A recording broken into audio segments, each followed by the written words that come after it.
આવતીકાલે તારીખ 5 સપ્ટેમ્બર શિક્ષક દિન પણ આપણે આપણી શાળામાં આજે ઉજવી રહ્યા છીએ.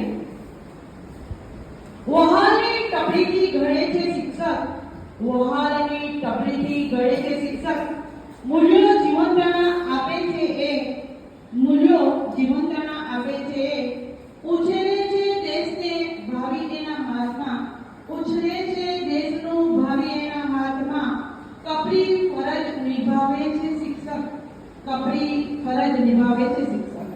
મહાન કળવાણીકારને ભૂતપૂર્વ રાષ્ટ્રપતિ સ્વર્ગવાસી ડોક્ટર સર્વપલ્લી રાધાકૃષ્ણનની યાદમાં તેમના જીવન દિવસને આપણે શિક્ષક દિન તરીકે ઉજવીએ છીએ. ખરેખર જીવનમાં જેમની પાસેથી આપણને કંઈક શીખવા મળે એને આપણે ગુરુ કહીએ. ગુરુ પોતાના અસરકારક વ્યક્તિત્વની છાપ, સામેવાળાની કામ કરવાની પદ્ધતિ અને તેના મન મગજ પર છોડી દે છે. તેમને જીવનભર ભૂલાતા નથી. તેવા જ આદરણીય ડોક્ટર રાધાકૃષ્ણનનો જન્મ 5 સપ્ટેમ્બર 1888માં થયો હતો. ચેન્નઈ પાસેના નાનકડા ગામ તિરુકણીમાં સવારે 8 વાગે થયો હતો. તેમની જન્મકુંડળી પ્રમાણે અને તેમના પિતાશ્રીના સંસ્કારના પ્રભાવે તેઓ શિક્ષક બન્યા. તેઓએ ઉચ્ચ અભ્યાસ કરી ડોક્ટરેટની ઉચ્ચ પદવી પ્રાપ્ત કરી હતી અને કોલંબિયા યુનિવર્સિટીમાં પ્રોફેસર તરીકે કામકાજ કર્યું હતું.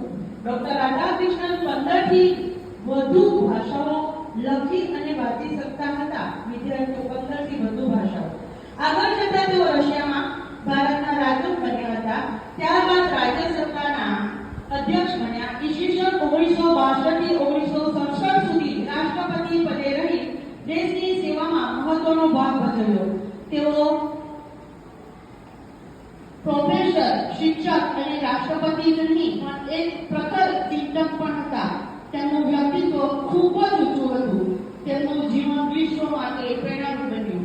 ભારતના રાષ્ટ્રપિતા મહાત્મા ગાંધીને આપણે ક્યારેય ભૂલી શકતા નથી. તે જ રીતે શિક્ષણના ક્ષેત્રમાં આપણે દરેક ડોક્ટર રાધાકૃષ્ણ પદવીને ક્યારેય નહીં ભૂલીએ.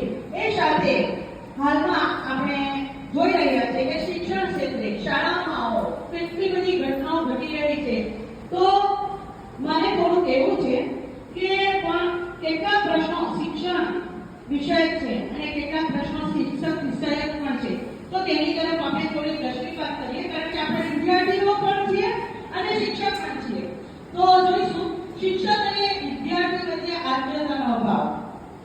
બીજું છે આજે મોટાભાગના શિક્ષકો પ્રોફેશનલ બન્યા છે. ત્રીજું છે એમની ભૂમિકા વર્ગખંડમાં સિલેબસ